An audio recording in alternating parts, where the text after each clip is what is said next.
Jadi persoalannya bagaimanapun juga saya ingin mengatakan beginilah. Sebetulnya satu yang saya inginkan. Bisa enggak sih kita beragama tidak mesti harus menjelek-jelekan agama lain? Bisa enggak? Udah, tutup mulut. Jadi begini. Pak Tato jual kacamata. Saya jual kacamata.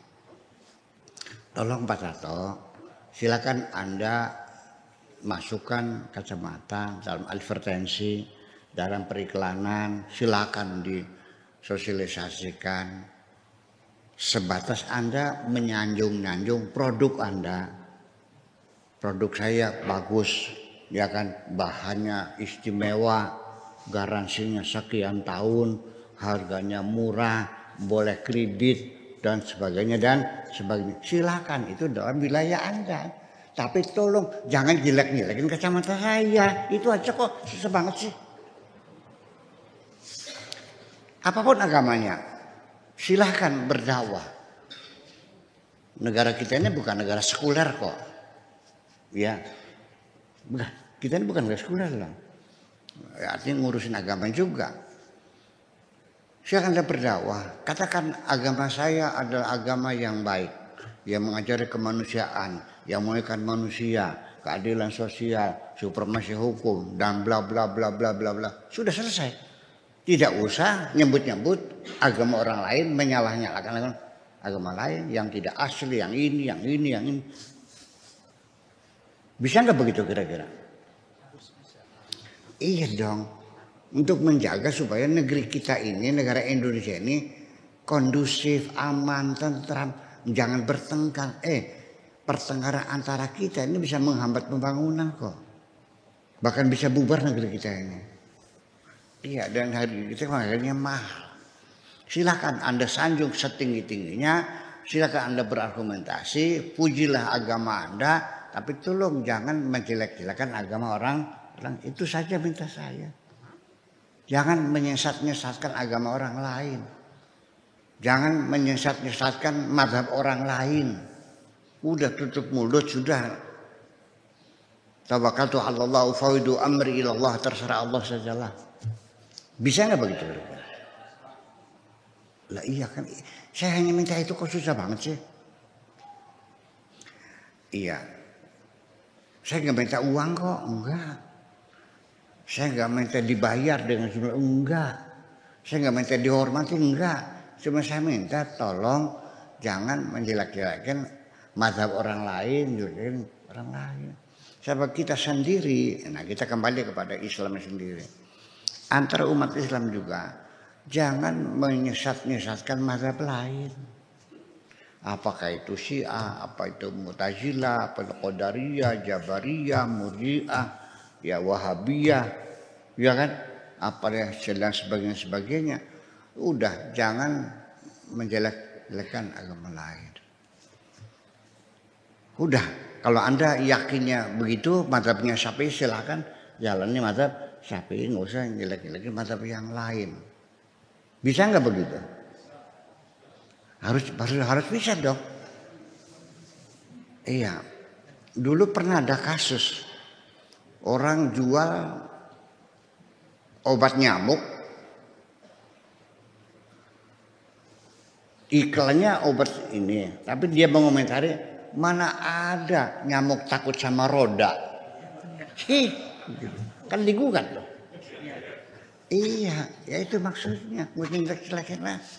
Obat nyamuk saya ini tidak berbau, di hidung nyaman, baunya wangi, bertahan lama, harganya murah dan sebagainya, bla bla bla. Silakan, nggak usah nyebut-nyebut. Nah, ya, bisa nggak begitu tuh? Itu aja persoalannya. Susah banget sih. Ini saya ingin kasih tahu. Di Al-Qur'annya ditanyakan begini.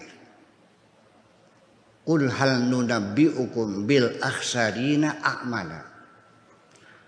Maukah kamu ku beritahukan gelem beli tek pai weru. Qul hal nunabbi'ukum bil akhsarina a'mala maukah engkau kuberitahukan tentang orang-orang yang amalnya rugi? Mau enggak? Alladzi dhalla sa'yuhum fil hayati dunya, yaitu orang yang sesat di dunia, kata Allah. Wa hum yuhsabuna annahum yuhsinuna sun'a. Mereka menduga telah banyak berbuat baik di dunia. Selama di dunia dia mencatat pahalanya, meyakini masuk surga karena dia berdakwah menyebarkan agama Islam. Kan begitu? Berdakwah menyampaikan kebenaran kepada umat, mengerasanya dia berdakwah. Begitu mati di akhirat, kitabnya oleh malaikat diperlihatkan. Mau kemana kau? Ke surga lah.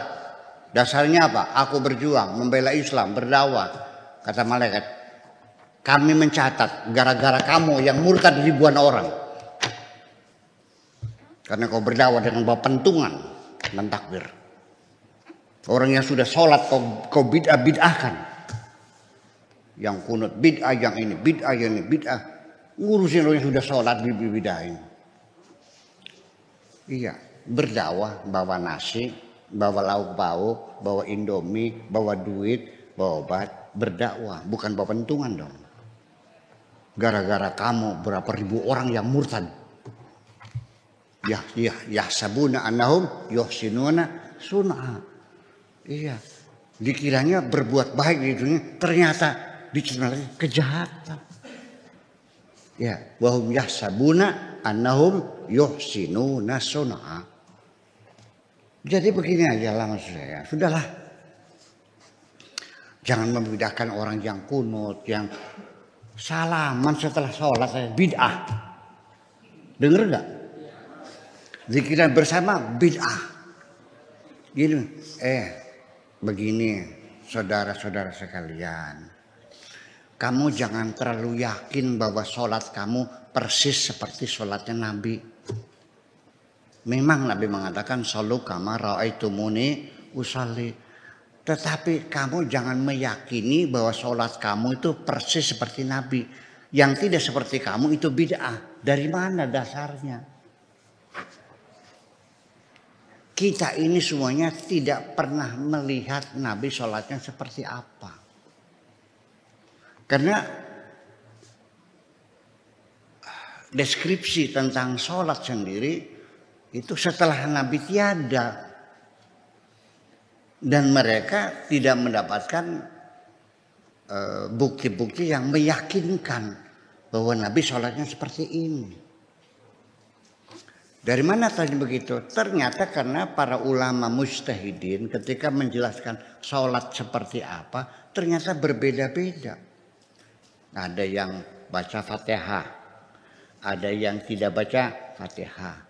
Yang baca Fatihah, ada yang baca basmalah, ada yang tidak baca basmalah. Sampai iftitahnya berbeda-beda, tasyahudnya juga berbeda-beda. Ada yang sampai nyebutin dajjal kok. Ada enggak? Iya. Nah begitu enggak? Jadi ketika mereka berbeda pendapat, itu artinya mereka sama-sama tidak menemukan bukti yang meyakinkan bahwa Nabi sholatnya seperti itu. Kau susah banget sih. Atau kamu yakin Nabi sholat seperti itu? Taunya dari mana? Jadi yang seperti itu salah gitu. Menurut Imam Syafi'i, kalau kamu baca Fatihah tidak baca basmalah, sholatnya tidak sah. Karena Fatihahnya kurang. Karena basmalah adalah bagian dari Al-Fatihah. Kalau mazhab Maliki, kalau kamu baca Fatihah baca basmalah, sholatnya tidak sah. Karena Fatihahnya berlebihan. Kenapa? Basmalah itu bukan bagian Fatihah. Yang benar mana? Yang perempuan, wudunya batal enggak? Ada yang bilang batal, ada yang tidak.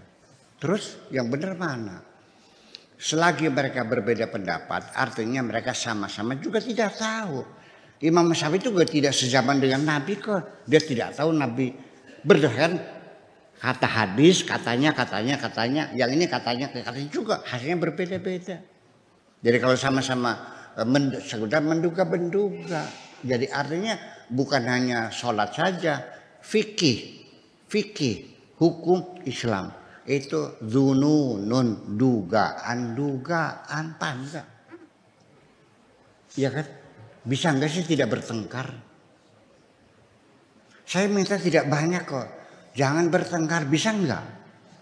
Itulah sebabnya saya tidak pernah mau membantah. Sekalipun saya disalah-salahin orang, dibully orang, saya tidak pernah membantah. Karena saya konsisten ngajak orang jangan bertengkar, maka saya pun tidak boleh Betul enggak? Ya itulah, kalau saya ngeladenin ya berarti saya jarakoni dong. Ya gitu, terima kasih. Iya.